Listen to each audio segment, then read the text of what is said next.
los programas de nuestras raíces, nuestros orígenes, y que tiene que ver con lo que estás contando, de esa inmigración que llegaba porque huía de la guerra, ¿no? de países devastados, y Argentina que recibía con los brazos abiertos generosamente. ¿Cómo lo sigue siendo, no? Y que también pasaba problemas, ¿no? Porque digo, claro, tampoco eran momentos sencillos. No eran momentos sencillos, porque para que Eva dé igual herramientas para la clase social, digo, bueno, era que... Igual mi abuela llegó en los 20 aproximadamente. 1920. Aproximadamente, no sé exactamente en qué año llegó, debe estar en algún documento. Pero, digamos, sí, después de la revolución... Ella reconoce... Sí. Después del 18, digo, de la revolución rusa. Sí. ¿Te contó algo de la revolución? No, porque para ella era chica y la situación de guerra era situación de guerra y no hacía, digamos, no tenía una posición tomada frente a eso. Mi abuelo materno sí estaba más politizado, pero él venía de Checoslovaquia y él directamente había, digamos, estaba enrolado en las juventudes comunistas. Bueno, claro, uno tiene esos abuelos y después quieren los padres que no se meta en política. Nena, no te metas en política, pero el abuelo mismo. Claro, ¿qué voy a hacer? No, mamá. Bueno, recuerdo que trajiste, yo lo mencioné, creo que el programa anterior o hace 2 programas, con respecto a que mi abuela también me hablaba mucho de Eva, porque había recibido en el campo también herramientas para cultivar y bueno. Y yo recuerdo que cuando ya empecé la escuela, en la secundaria, quería que me contaran, porque yo estaba en 3er año del comercial, corrían los años 78, claro, en plena dictadura, y la profesora me dijo, no, querida, vamos a ver solamente para la historia hasta el 80. Hasta 1880. La chaqueña quedó desolada. Ni siquiera Irigoyen. Pero además yo no contaba. Pero también era difícil para los maestros, porque si empezaban a hablar estaba esa bajada de línea muy fuerte. Pero a diferencia de otras que por ahí tenían más información, mis abuelos eran campesinos, mi abuela también, entonces no tenían la información que tenía el que vivía más en la ciudad, que manejaba libros. O sea, yo no tuve infancia, digamos, con libros en la biblioteca, por eso hoy debe ser que me llené de libros. Pero digamos que era una necesidad que la escuela sea la transmisora, porque me contaban anécdotas, pero no tenía que ver con la cultura, la parte de la lectura de la historia, ¿no? Igualmente que podría encontrar en esa época si todavía no estaba la revisión de la historia, ¿no? Claro, entonces igualmente es un aporte muy importante lo que estás haciendo porque a todas nos resuena un poco nuestra propia historia, ¿no? Yo no puedo contarme, digamos, mi historia, lo que tiene que ver con, no puedo contar lo que tiene que ver con mi inserción en la militancia barrial o en la militancia a través del arte o de la educación o de cualquier ámbito que sea, porque esto es algo que abarca todos los aspectos de la vida de uno, digamos, esto es una forma de vida, ¿no? Para mí, como dice Kusch. Sí, claro, a la manera de Kusch, exactamente, sí, totalmente de acuerdo con Kusch. Pero no puedo hablar de eso sin remitirme a estos orígenes, porque esas son, digamos, mis raíces culturales y son las que me llevan a ser la persona que soy hoy. O sea, uno va construyendo sobre lo que aportan las personas que tienen alrededor, sobre lo que nos dan, sobre lo que aprendemos, sobre lo que elegimos. Vamos haciendo elecciones y bueno, algunas buenas, malas, mejores, peores, pero nosotros somos el resultado de todo eso, y como vos decís, una política para mí. Sí. ¿Por qué habrá sido la antropología tu decisión a seguir? Porque me interesa mucho lo que hacen las personas, claro. La antropología con orientación sociocultural, sí. Vos sabés que fue, digamos, fue muy interesante, porque yo hice... Sí, vamos a hacer un corte, un segundito, no? porque vamos a escuchar la primera canción, así en el otro bloque nos contás escuchamos toda esta parte. Ningún Bueno, problema. vamos a escuchar La Montonera, es un tema de Joan Manuel Serrat. Ay, yo tengo Bueno, para ahí leer de La Montonera.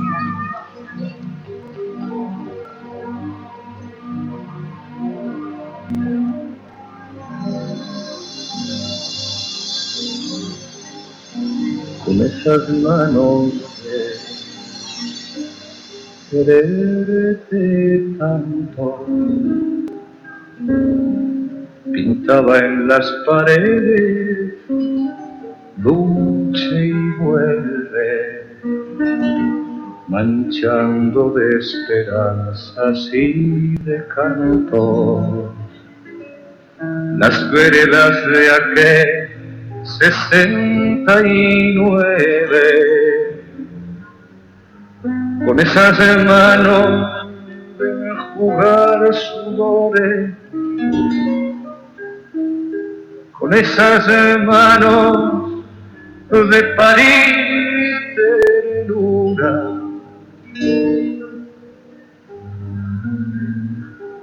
con esas manos que volvieron la fe en la nueva primavera, bordaba la esperanza montonera,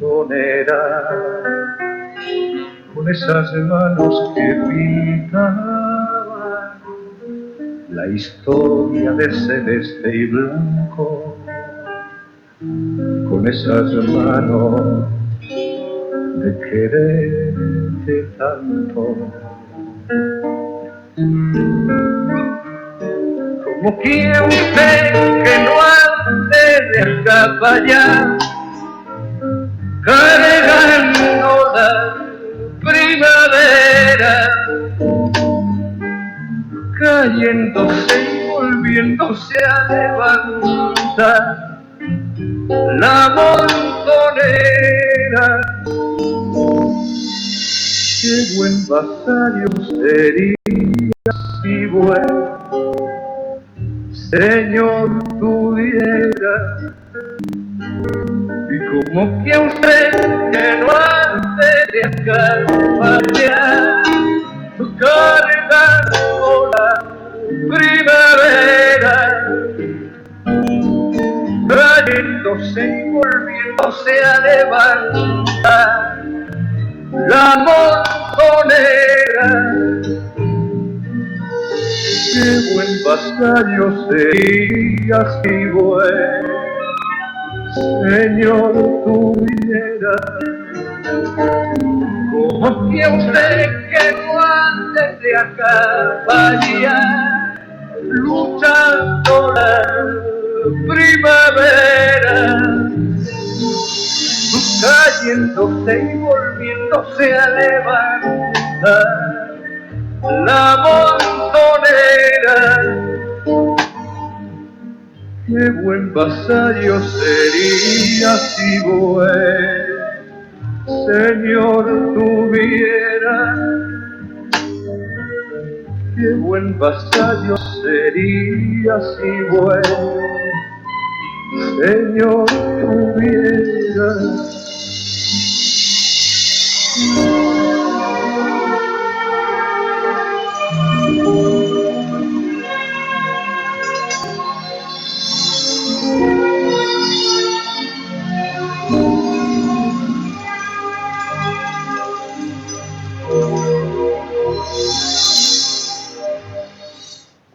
Un bellísimo tema que acabamos de escuchar de Joan Manuel Serrat, La Montonera. Y estábamos hablando un poco de nuestras raíces, nuestros orígenes, la infancia, y tiene que ver La Montonera con todo lo que ha sido esa época donde aparece también unas mujeres que como Eva salen, si bien Eva no era feminista, ustedes saben que ella nunca se enroló en el feminismo. Hoy tenemos acá a Cristina, que también encarna de ese tipo de mujeres que sale a luchar Desde muy chica, como contó recién, un poco por eso esa abuela que me infundió toda esta cultura militante. Primero vamos a pasar nuestro correo, si se quieren comunicar, que es conversacionenlasoberana@gmail.com. Seguimos con Cristina, seguimos contando, Cristina. Y vos me preguntabas, ahora recuerdo en qué nos quedamos, vos me preguntabas cómo era que me había interesado esta cuestión de la antropología. Sí. Y bueno, eso también tiene una historia larga, porque yo en los 70 empecé otra carrera en La Plata, otra carrera que no tenía absolutamente nada que ver con eso, o sea, yo tenía una inserción social que tenía que ver con un grupo de curas tercermundistas de mi barrio, con el cual hacíamos alfabetización en las villas, un grupo de chicos que estábamos ahí desde los 15 años. Cuando terminé el secundario, ingresé en la facultad, allá en La Plata, y resulta que en el medio de la carrera, ¿qué sucede? La dictadura sucede. Entonces, bueno, muchos por una cuestión de precaución, optamos por dejar la carrera, porque además la facultad no era un lugar grato. La Plata era una ciudad donde moría gente todos los días, donde vos ibas a la facultad y tenías que presentar los documentos. Digo, se había puesto peligrosa. Sí, se había puesto peligrosa y no importa que vos hicieras o no hicieras algo, no importa que vos lo único que hicieras era participar de la comisión de apuntes del centro de estudiantes. Y eso porque la cultura era algo habrán hecho posteriormente, ¿no? Pero además era la instalación de un terror indiscriminado que después vimos que fue para instalar políticas económicas de corte neoliberal, ¿no? Este terrorismo de Estado fue dirigido a esto. Para esto necesitaron asesinar a 30.000 personas y bueno, y producir terror social que también tuvo su consenso entre determinados sectores. Bueno, después de ese tiempo, en algún momento, digo, yo en un momento pensé que nunca más iba a hacer nada. No, uno va buscando qué otras cosas hacer, o trabajás con algún grupo de chicos en el barrio haciendo apoyo escolar, bueno, en fin, se hacía lo que se podía, esto es así. Armamos un conjunto de música y cantábamos en el club del barrio canciones latinoamericanas, bueno, en fin. Este tipo de... exactamente. las que se podían cantar, y si no, las otras las cantábamos en privado, ¿no? Porque también había un... Pero este acercamiento al arte, yo creo que de alguna forma nos salvó, abroquelarse con los amigos, los afectos, en los lugares conocidos, y buscar una salida que tenía que ver con el arte, como era cantar. Esto de alguna manera nos salvó, quiero decir, no de la muerte, porque de la muerte no se sabía quién se salvaba. Nos salvó la cabeza, y nos salvó el corazón. El corazón. Esto. Y nos permitió seguir viviendo. En el medio me meto en la escuela de cerámica, porque algo había que hacer, y bueno, ya que venía por el tema del arte, con una amiga mía, que ahora es mi comadre, yo soy madrina de las 2 hijas a falta de una, porque las 2 quisieron que fuera la madrina, bueno, y bueno, durante mucho tiempo me dediqué a la cuestión de la cerámica, tenía mi tallercito en casa, di clases en educación no formal, en muchos lugares, en instituciones, estas cosas que hace uno siempre vinculado a través de redes sociales, institucionales, no institucionales. ¿En ningún lugar te rechazaron por la militancia? Lo que pasa es que eran momentos donde no se hablaba de militar. Claro. Era bueno, pero iba subterráneamente, claro, la cuestión ideológica en ese momento. Sí, ¿no? Claro, si vos ibas a dar clase en determinado lugar, entonces no habré aparecido en ninguna lista. Yo creo que hice bien en su momento en irme de La Plata, porque después, digamos, trabajé. Lo que pasa es que estamos hablando de que trabajé en la educación y todo este tipo de cosas. ya sobre los fines de la dictadura y el principio de la democracia. Estamos hablando del 81, 82, plena guerra de Malvinas. Digamos, la historia era otra. Hay algo que decías que me llamaba la atención en relación al miedo. Y te quería preguntar si encontrás algún cruzo, algún punto en común, el miedo emanado por la dictadura y la alegría sin límites que escuchamos en estos días. Alegría sin límites. Lo que yo... a ver. ¿Complicado? No, es duro. Sí, sacate la Digo, porque pareciese... El estado de miedo durante la dictadura, en principio, no era percibido por todos. Algunos lo vivían, claro, algunos lo vivían como, bueno, estamos viviendo en un país normal, el nuestro por fin es un país en serio, podemos comprar dólares. Somos derechos humanos. Somos derechos humanos, las locas de la plaza. El silencio es salud. Entonces, esto es lo que yo recuerdo. Era mejor no hablar, entonces. ¿Usted sabe dónde está su hijo a esta hora? Los desaparecidos no están ni muertos ni vivos, son desaparecidos, decía Videla, así. Con esa cara, esa mirada de vidrio que tenía Videla para decir las cosas más feroces, eso lo recuerdo perfectamente. Lo que también recuerdo perfectamente es que uno no hablaba, uno no hablaba con cualquiera, porque uno tiene miedo, pero no es tonto el miedo, al contrario, te hace, parar las antenas. Decir, bueno, no, uno no podía hablar con cualquiera de cualquier cosa. Esto es algo que alguna gente no tenía la menor idea, porque vivía en un país, Neustadt, donde por fin se había llegado a la normalidad y se había terminado con esa cosa de los subversivos terroristas, ¿no? Entonces, en el país Neustadt, por más que se estuvieran licuando los salarios, había desocupados, desaparecía gente todos los días, vos salías de tu casa y no sabías si en algún momento te ibas a cruzar con un tiroteo o te ibas a encontrar con muertos en la vereda. Esto era así, veías un falcón verde y se te erizaba la piel y vos seguías caminando y dices, que no me miren, y no porque en ese momento tuvieras militancia, porque vos no sabías a quién iban a buscar. Esto era lo terrible, esto era lo terrible de todo. Entonces aparecían muertos en enfrentamientos, y esto circulaba por la sociedad y lo permeaba, y había como una especie de anestesia frente a la muerte, y esto era lo terrible. Y en paralelo, estas mismas personas se mostraban felices en el Mundial, mientras las madres iban y reclamaban ante las organizaciones de derechos humanos que habían venido en el mismo año 78. Y después, en el año 82, con el tema de la guerra, bueno, y todo es como que se fue... yo creo que el tema del miedo uno trataba de...